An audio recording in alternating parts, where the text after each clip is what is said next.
जिनके कहने पर चली थी भारत में आजादी की आंधी, फिर क्यों कहते हैं मजबूरी का नाम महात्मा गांधी। दोस्तों, हमारे राष्ट्रपिता महात्मा गांधी, जिन्होंने अपनी लाठी के दम पर अंग्रेजों को भारत से बाहर खदेड़ फेंका था, जिनके अहिंसक आंदोलन की चर्चा आज भी हमारे रोंगटे खड़ी कर देती है, और जिन्होंने देश की आजादी में एक महत्वपूर्ण भूमिका निभाई थी। लेकिन क्या आप जानते हैं कि वही महात्मा गांधी भगत सिंह, राजगुरु और सुखदेव की फांसी रुकवा सकते थे, लेकिन उन्होंने ऐसा नहीं किया। मगर क्यों? क्या बापू कमजोर न पड़ते तो भारत को 1920 के दशक में ही आजादी मिल जाती? और क्या वाकई में बापू ने बंटवारे के दौरान अनशन करके पाकिस्तान को 55 करोड़ रुपए दिलवाए थे, जिसका इस्तेमाल उसने कश्मीर में भारत पर ही हमला करने के लिए किया था? जानेंगे गांधी बापू से जुड़ी कुछ अनसुनी कहानियां। आज के इस दिलचस्प वीडियो में पता लगाएंगे कि क्यों कहा जाता है मजबूरी का नाम महात्मा गांधी। लेकिन उससे पहले हर भारतीय वीडियो को लाइक करके कमेंट में जय हिंद जरूर लिखें। दोस्तों, गांधी जी की मजबूरी से जुड़ी पहली कहानी की शुरुआत होती है सन 1880 के दौर से, जब दादा अब्दुल्ला नाम के गुजराती व्यापारी नटाल में जाकर बस गए थे। लेकिन उनका बिजनेस में काफी लॉस हुआ था और कोर्ट केस लड़ने के लिए कोई भी वकील नहीं मिल रहा था। तब उन्होंने महात्मा गांधी को दक्षिण अफ्रीका आकर उनका केस लड़ने के लिए कहा। अब गांधी जी के पास भी भारत में कुछ खास काम नहीं था, इसलिए सन 1890 में वो साउथ अफ्रीका चले गए। इस दौरान जब वो ट्रेन में सफर कर रहे थे तो उनके पास फर्स्ट क्लास की टिकट थी, लेकिन उस वक्त फर्स्ट क्लास में सिर्फ गोरे लोगों को ही बैठने की परमिशन थी। इसलिए टीसी ने गांधी जी को अपमानित करते हुए थर्ड क्लास कंपार्टमेंट में जाने के लिए कहा। लेकिन गांधी जी अपनी जिद पर अड़े रहे कि मेरे पास तो फर्स्ट क्लास की टिकट है। जो सुनकर ट्रेन में सवार अंग्रेजों को गुस्सा आ गया और उन्होंने अगले स्टेशन पर गांधी जी की पिटाई करते हुए उन्हें फर्स्ट क्लास कंपार्टमेंट से बाहर फेंक दिया। उन्हें काफी बुरा लगा, लेकिन उन्होंने इस अपमान को चुपचाप सह लिया। फिर जब वो दादा अब्दुल्ला का केस लड़ने कोर्ट में पहुंचे तो जज ने भी उनके पहनावे को अपमानित करते हुए कहा कि तुम अपनी पगड़ी उतार दो, वरना कोर्ट से बाहर निकल जाओ। गांधी जी ने इस अपमान को भी सहा, लेकिन कुछ नहीं बोले, क्योंकि एक तो उनके पास दक्षिण अफ्रीका में गुजारा करने के लिए पैसे नहीं थे, और दूसरा उन्होंने दादा अब्दुल्ला को 1 साल काम करने का वचन दे दिया था। अब ये गांधी जी की मजबूरी थी या सहन शक्ति, इस बारे में अपनी राय हमें कमेंट्स में जरूर बताइए। खैर, अगले 1 साल तक उन्होंने साउथ अफ्रीका में भारतीयों और अश्वेतों के साथ हो रहे अत्याचारों को करीब से देखा, और सन 1894 में उन्होंने अंग्रेज सरकार के सामने मोर्चा खोल दिया और नटाल इंडियन कांग्रेस नाम के संगठन की स्थापना की, जिसका उद्देश्य भारतीयों और अश्वेतों को मतदान करने का अधिकार दिलाना था। जिसके बाद सन 1906 में गांधी ने दक्षिण अफ्रीका में पहला सत्याग्रह किया, और 7 सालों तक चले सत्याग्रह में उन्होंने भारतीयों और अश्वेतों को कई हक दिलवाए। इसी बीच कांग्रेस के वरिष्ठ नेता गोपाल कृष्ण गोखले ने गांधी जी को भारत आकर ब्रिटिशर्स के खिलाफ लड़ाई लड़ने के लिए आमंत्रित किया। इसके लिए उन्होंने एक पत्र भी लिखा था, और सन 1915 में गांधी जी भारत आ गए और यहाँ उन्होंने अंग्रेजों के खिलाफ अहिंसक आंदोलन शुरू किए। यहीं से शुरुआत होती है गांधी जी की मजबूरी से जुड़ी दूसरी कहानी। दरअसल गांधी जी की विचारधारा से शुरुआत में देश के करोड़ों लोग प्रभावित थे, जिनमें वीर भगत सिंह का नाम भी शामिल था। तभी गांधी जी ने अंग्रेजों के खिलाफ असहयोग आंदोलन की शुरुआत की, जिसका उद्देश्य था ब्रिटिश सरकार की कमर तोड़ देना। जिसके लिए गांधी जी ने कहा कि समग्र भारत अंग्रेजों का सहकार करना बंद कर दे, मजदूर फैक्ट्री में जाकर काम करना छोड़ दीजिए, रेलवे ट्रैक्स बिछाना बंद कर दीजिए, अंग्रेजी कपड़े खरीदने का बजाय खुद चरखा चलाकर अपने कपड़े बनाइए, ब्रिटिश उत्पादों का खुलकर बहिष्कार कीजिए और स्वदेशी वस्तुओं का इस्तेमाल कीजिए। अगले 2 सालों तक ये आंदोलन जोरों शोरों से चला।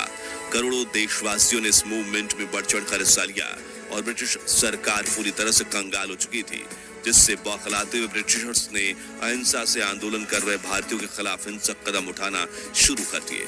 पुलिस ऑफिसर्स लाठी चार्ज करने लगे और निर्दोष लोगों को कोल्ड ब्लड में मौत के घाट उतारने लगे थे। लेकिन गांधी जी पर भरोसा दिखाते हुए देशवासी सब कुछ सहते रहे। मगर फिर आया 4 फरवरी 1922 का दिन, जब उत्तर प्रदेश में गोरखपुर के पास चौरी चौरा कस्बे में प्रोटेस्ट कर रहे क्रांतिकारियों के सब्र का बांध टूट गया। दरअसल वहां ब्रिटिश प्रोटेस्ट कर रहे क्रांतिकारियों को मार रहे थे और उनके खिलाफ हिंसक कार्रवाई करने लगे, जिसके बाद क्रांतिकारियों ने एक पुलिस स्टेशन में आग लगा दी, जिससे वहां छिपे 22 पुलिसकर्मी जिंदा जलकर मर गए। अब भले ही वो पुलिस ऑफिसर्स ब्रिटिश सरकार के लिए काम करते थे, लेकिन असल में वे सभी भारतीय थे, जिससे गांधी जी को बड़ा झटका लगा और उसके बाद से वो परेशान, जिसके बाद उन्होंने ये कहते हुए असहयोग आंदोलन पर रोक लगा दी कि अगर किसी ने आपकी आंख फोड़ी और आप उनकी आंख फोड़ोगे तो पूरी दुनिया अंधी हो जाएगी। अब ये कदम उठाना जरूरी था या फिर गांधी जी एक बार फिर मजबूर हो गए थे? ये जवाब हम नहीं देंगे, बल्कि आप हमें कमेंट्स में बताइए। हालांकि उस वक्त गांधी जी के इस फैसले से देश के करोड़ों देशवासी नाराज हुए थे। यहाँ तक कि गांधी जी को अपना पिता मानने वाले जमनालाल बजाज, जो गांधी जी के आंदोलन को फंडिंग देते थे, उन्होंने भी खादी, चरखा उद्योग, स्वदेशी स्कूल, कॉलेज और बाकी चीजें बनाने में काफी पैसा खर्च किया था। वो सब भी बंद हो गया, जिससे उन्हें भी गहरा झटका लगा। और तो और वीर भगत सिंह, जो असहयोग आंदोलन में गांधी जी का बढ़ चढ़ कर साथ दे रहे थे, उनका भी गांधी जी और अहिंसा से भरोसा उठ गया और इसी वजह से उन्होंने आजादी के लिए हिंसा का मार्ग चुनने का निर्णय लिया। और यहीं से शुरू होती है गांधी जी की मजबूरी की तीसरी कहानी, जिसे लेकर इतिहासकारों का कहना है कि गांधी जी भगत सिंह की फांसी रुकवा सकते थे, लेकिन उन्होंने ऐसा नहीं किया। दरअसल सन 1930 में अंग्रेजों ने नमक पर 2400% टैक्स लगा दिया था, जिसके खिलाफ गांधी जी ने दांडी सत्याग्रह छेड़ दिया, जिसमें अहमदाबाद के साबरमती आश्रम से दांडी यानी कि आज के नवसारी तक उन्होंने 78 साथियों के साथ पैदल यात्रा शुरू की। 387 किलोमीटर की अहिंसक यात्रा में गांधी जी के साथ हजारों लोग जुड़ने लगे और भीड़ इतनी बढ़ गई कि काबू करना नामुमकिन हो गया, जिससे तंग आकर अंग्रेजों ने इस आंदोलनकारियों पर लाठीचार्ज करते हुए पीटना शुरू कर दिया। गांधी जी ने भी मार खाई और उनके साथ हजारों क्रांतिकारियों ने भी, लेकिन वो चलते गए। जब गांधी जी का यह आंदोलन समग्र भारत में न फैल जाए, उसके डर से वायसराय लॉर्ड इरविन ने गांधी जी के साथ 60,000 भारतीयों को अरेस्ट करवा दिया। हालांकि वो गांधी को ज्यादा समय तक जेल में नहीं रख सकते थे, इसलिए उन्होंने गांधी जी से बात करके गांधी इरविन पैक्ट बनाने का फैसला किया। इस इरविन पैक्ट की वजह से भगत सिंह और उनके साथियों को फांसी हुई थी, मगर कैसे, वो जानने से पहले हमें यह समझना होगा कि आखिर गांधी जी और इरविन समझौता क्या था। इस समझौते में गांधी जी ने ब्रिटिश इरविन से ये कहा था कि जो भारतीय ब्रिटिश हुकूमत के खिलाफ अहिंसक आंदोलन कर रहे हैं, वो ना तो आपके खिलाफ लाठी उठा रहे हैं और ना ही हाथ, बस आपकी आवाज उठाकर बात आप तक पहुंचा रहे हैं, तो आप उन्हें गिरफ्तार मत कीजिए। और दांडी सत्याग्रह में भी जिन अहिंसक फ्रीडम फाइटर्स को गिरफ्तार किया गया, उन्हें छोड़ दीजिए। वायसराय इरविन ने कहा, ठीक है, लेकिन मैं भगत सिंह, राजगुरु और सुखदेव का क्या करूं? इन्होंने तो ऑफिसर्स जेपी सॉन्डर्स की हत्या की है। तब गांधी जी बोले, आपको जो ठीक लगे वो कीजिए। गांधी जी के इस रुखे फैसले की बात जब कांग्रेस के सामने आई, तब सुभाष चंद्र बोस समेत कई लोगों ने भी गांधी जी और इरविन के समझौते का विरोध किया। वे मानते थे कि अंग्रेज सरकार भगत सिंह की फांसी की सजा माफ नहीं कर सकती थी, तो समझौता करने की कोई जरूरत नहीं थी। वहीं करोड़ों देशवासियों ने भी भगत सिंह के बिना समझौते को स्वीकार करने के गांधी जी के समझौते का विरोध किया।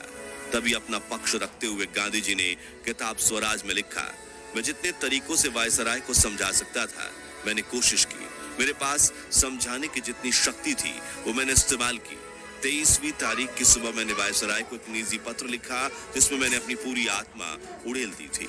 हालांकि अगर हम इतिहासकारों की माने तो 23 मार्च 1931 के दिन वायसराय को चिट्ठी लिखने का कोई फायदा नहीं था, क्योंकि तब तक तो बहुत देर हो चुकी थी। और शायद गांधी जी ने ये चिट्ठी सिर्फ अपने बचाव में लिखी थी, ताकि देशवासी उनका साथ दें, बल्कि असल में वो वायसराय इरविन ने समझौते के वक्त गांधी जी को ये तक ऑफर दिया था कि अगर आप भगत सिंह से ये कमिटमेंट लेकर देते हैं कि वे ऐसी हरकत दोबारा नहीं करेंगे, तो मैं उन्हें छोड़ भी दूंगा या फिर सजा तो कम करवा ही दूंगा।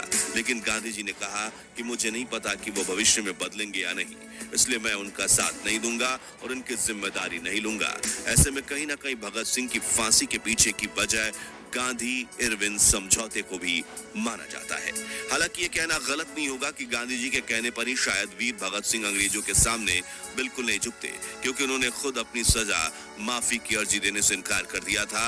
और तब उनके पिता ने इसके लिए अर्जी लगाई तो उन्होंने बेहद कड़े शब्दों में पत्र लिखकर इसका जवाब दिया था। वहीं भगत सिंह, राजगुरु और सुखदेव के इस बलिदान ने ही करोड़ों देशवासियों में आजादी से लड़ने के लिए आग को जागृत किया, इसलिए उनका बलिदान तो व्यर्थ नहीं गया। खैर, क्या भगत सिंह का साथ ना देना गांधी जी का अहिंसा से जुड़े वसूलों के लिए जरूरी था, या फिर ब्रिटिशर्स के सामने एक बार झुकना उनकी मजबूरी थी? इस बारे में अपनी राय कमेंट्स में बताइए। अब गांधी जी को मजबूर और असहाय ठहराने वाली चौथी कहानी है भारत पाकिस्तान के बंटवारे की कहानी। तो जब अंग्रेज भारत से अपनी पकड़ खो रहे थे तब उन्होंने भारत को आजादी देने का फैसला किया ताकि भारतीयों के पैरों तले कुचलने के बजाय वो सही सलामत ब्रिटेन लौट सके। तभी मोहम्मद अली जिन्ना ने मुस्लिमों के लिए अलग देश की मांग कर दी। तो सुनकर गांधी जी को बड़ा झटका लगा। उन्होंने माउंट बेटन को समझाने की कोशिश करते हुए कहा कि तुम इंडिपेंडेंस देकर चले जाओ, हम बंटवारा का बाद में देख लेंगे। लेकिन अंग्रेज तो भारत के ऊपर अपनी खुन्नस निकालना चाहते थे, इसलिए उन्होंने कहा कि फैसला तो अभी होगा। तब गांधी जी ने जिन्ना को भी समझाने की कोशिश की, लेकिन जिन्ना नहीं माने, बल्कि उन्होंने तो कलकत्ता में हिंदू मुस्लिम दंगे शुरू करवा दिए, जिसमें 5,000 से 10,000 भारतीय मारे गए और इस घटना को ग्रेट कोलकाता किलिंग कहा जाता है। मगर इतना सब होने के बावजूद गांधी देश के टुकड़े नहीं होने देना चाहते थे, इसलिए उन्होंने जवाहरलाल नेहरू और सरदार पटेल से कहा कि बंटवारा मत होने दो, बल्कि हम जिन्ना को ही अखंड भारत का प्रधानमंत्री बना देते हैं। लेकिन नेहरू पटेल दोनों इसके खिलाफ थे, क्योंकि अगर जिन्ना प्रधानमंत्री बनते तो वो देश में बाकी जातियों के लोगों का जीना हराम कर देते। इसलिए पंडित नेहरू और सरदार पटेल को एक गुलामी से आजाद होकर दूसरी गुलामी के दौर में जाने का बिल्कुल मन नहीं था। तभी गांधी जी अपनी ही कांग्रेस पार्टी के नेताओं को मनाने के लिए कई बार अनशन पर बैठ गए थे, लेकिन इस बार नेहरू पटेल अड़े रहे और माउंट बेटन देश का बंटवारा करने में कामयाब हो गए। यहाँ गांधी जी की लीडरशिप कमजोर पड़ती हुई देखी गई थी।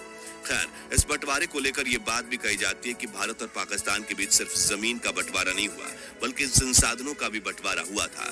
इसी वजह से तय किया गया कि बड़ा देश होने के नाते भारत पाकिस्तान को 75 करोड़ रुपए देगा। ये समझौता भारत और पाकिस्तान की सरकारों के बीच हुआ था।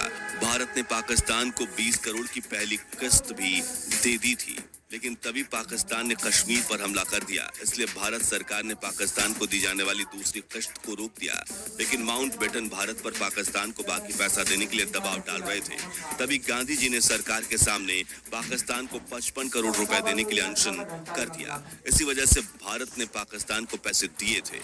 हालांकि कुछ इतिहासकार कहते हैं कि गांधी जी उस वक्त सिर्फ हिंदू मुस्लिम दंगों के खिलाफ अनशन पर बैठे थे और गांधी के उपवास को खत्म करवाने के लिए बनाई गई समिति द्वारा गांधी जी को दिए गए आश्वासनों में पाकिस्तान को पैसे दिया जाना शामिल नहीं था। अब असल सच क्या है, वो बात तो इतिहास के पन्नों में कहीं दफन है, लेकिन बंटवारे के दौर में गांधी जी को कई वरिष्ठ नेताओं ने मजबूर बापू कहा था। दोस्तों, आजादी के आंदोलनों में ऐसी कई घटनाएं हुई थी जिसमें गांधी जी के निर्णय कमजोर पड़ते दिखे थे। इसलिए आज भी कई विशेषज्ञ कहते हैं कि मजबूरी का नाम महात्मा गांधी। खैर, क्या महात्मा गांधी वाकई में मजबूर थे? और क्या गांधी जी की अनसुनी कहानियां सीरीज का आप पार्ट 2 देखना चाहते हैं? कमेंट्स में बताइए। वीडियो पसंद आई हो तो इसे लाइक शेयर करके 11,000 लाइक्स के लक्ष्य को हासिल करने में हमारी मदद कीजिए। महान भारत के इतिहास से जुड़े ऐसी रोमांचक वीडियोस के लिए हमारे चैनल को सब्सक्राइब करके पास वाली घंटी जरूर बजा दीजिए। जय हिंद, जय भारत।